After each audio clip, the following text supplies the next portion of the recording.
Have you ever been in a situation or you're in a meeting and then you said something that sounds a bit off? It's not completely wrong, but something that shifted the mood. Maybe someone raised an eyebrow. You're not alone. Many non native English speakers experience this. In fact, small English mistakes, even the one that seem to be harmless, can hold back your career growth, especially if you are dealing with clients across the globe and you're aiming to be a leader and you want to enhance your cross border communication. If we haven't met, I am Kanant or Nant, and I've been doing this for 15 years. I've been teaching kids from elementary, high school, college, and in recent years, I also coach business people, young professionals like office staff who would like to develop their speaking, writing, and reading. English mistakes don't have to be big to have a big impact. Sometimes they're just a tiny detail, but when they compound, they can affect how people perceive you, like your leadership, your decision making. So, for example, this simple word here, maybe you can guess it. I suggest we will move forward with this plan. So, what is wrong with this sentence? The presence of will. It sounds okay, but not clear because when we added will, it made it sound unsure or uncertain. And we don't want that when we communicate with a potential partner in your business. To make it simple, you just say, I suggest we move forward. So that's simple. I suggest we move forward. You don't have to add filler words like will. And when you are in a meeting, you tend to make your sentences sound longer. Maybe you panic a little bit and you are anxious that people from other countries, if you're dealing with someone from the West, you might think that they have a different style of communication, and that's normal. Even among Southeast Asians or Asians, we have different styles of communicating in English, and our culture is a big part of that. With this sentence, it's clearer and more straight to the point. Now, my previous clients, they are very smart. Some of them graduated from top universities in Bangkok and in other parts of the world, but it does not guarantee that if you have a high IQ, your English will be superb or super polished. So there you go. Someone said, I still feel nervous when I speak English in high stake situations. So these are some statements from our previous clients or students in the past. Most of our business clients, they still feel that struggle whenever they talk in front of a board or a group of people. Sometimes even their staff, their own staff, they stutter when they try to express themselves, especially in English.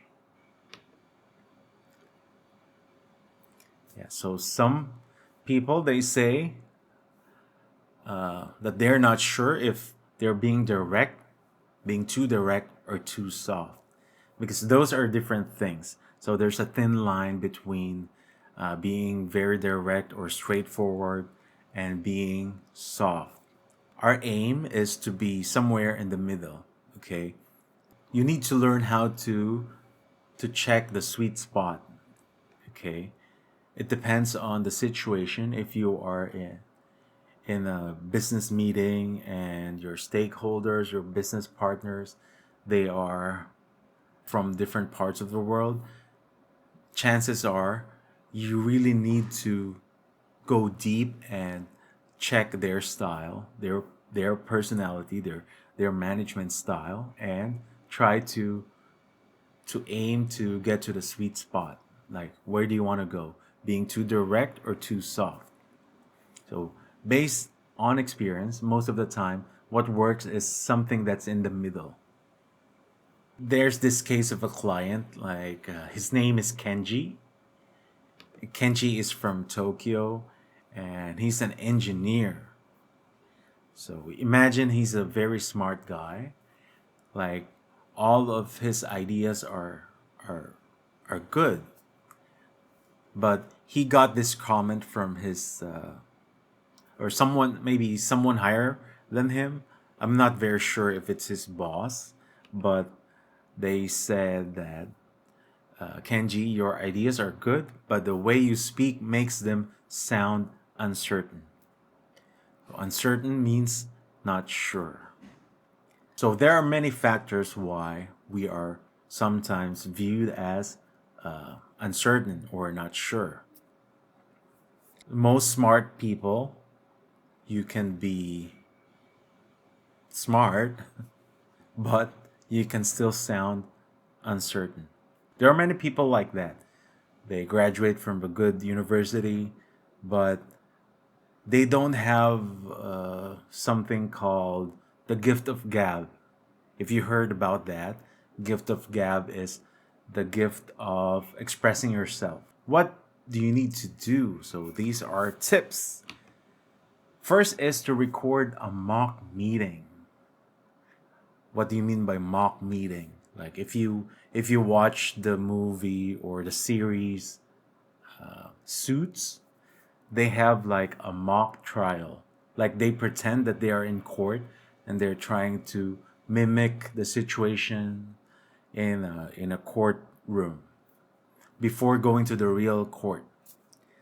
Among themselves, they have their group and they try to give out their ideas and present their case to other lawyers. So you can do that. And I remember back in the university days, I used to belong to a choir. Choir, or for some people, they call it chorus, where you sing like in a cappella, like soprano, alto, tenor, and bass. So I was bass or baritone. And I remember our mentor or conductor, he told us that, hey, if you would like to develop your singing voice, try to record yourself. So I invested with a small recorder. I tried to record my part or my section. So I vocalize and I try to sound and mimic the sound of great bass singers or opera singers. And whenever I attend the practice or rehearsal with my quartet, I also try to record my voice with my quartet. And I try to record it like from afar, and I also try to record it up close so that I can hear the nuances or the details in my rehearsals. Now, if you're going to record your mock meeting, try to record and try to present the real thing that you're going to present in front of your colleagues. And be sure not to check just the grammar, but also your tone. So how do you sound when you're trying to emphasize a word? Like, for example, investment or something like that. Try to be detailed and critique yourself. When you record yourself, try to mimic the sound of people in your field. You can do that by watching TED Talk on YouTube, and most of them could be in the line of engineering. Some could be in sales, or so it depends on your occupation. try to mimic people who are in the same field. Cut filler phrases. What are the filler phrases? Sometimes I'm also guilty about that, like So the trick is try to pause a bit. Okay, you don't need to talk like simultaneously. You can use the power of pause. Sometimes when you pause, people can digest what you're trying to say or convey.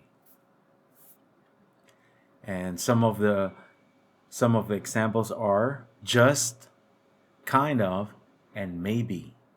And sometimes you also use I think too much. There's nothing wrong with that, but it might affect your credibility depending on the person listening to you while you're presenting. Okay, so this is another example. I just want to share this idea. So instead of using just, you just say, I'd like to share an idea that could help us. Okay, so it sounds more confident. So instead of saying, I just want to share this idea, better to say, I'd like to share an idea that could help us. Next is focus on intent. What's your intention? If you're going to present, are you trying to persuade? Are you trying to lead, or are you trying to inform? So there are small details or differences between these three. Okay, when you persuade, you have a different tone. If you're a leader, you can sound more assertive. If it's informative, it's like you're delivering something like a good news. And if you would like to close a sale, so they have different tones. Okay, so try to assess what's your intent. If you watch this far, I know that you would like to level up your English communication. So if you find value in this video, don't forget to hit the like. And if you know someone who will benefit from this presentation, please feel free to share it with them. Okay. And if you are looking for one-on-one coaching, don't forget to click on the link in the description. And also subscribe to our channel so you can get updates whenever we upload new videos. Because the world is waiting for your ideas, let's make sure your English helps you to deliver them with confidence.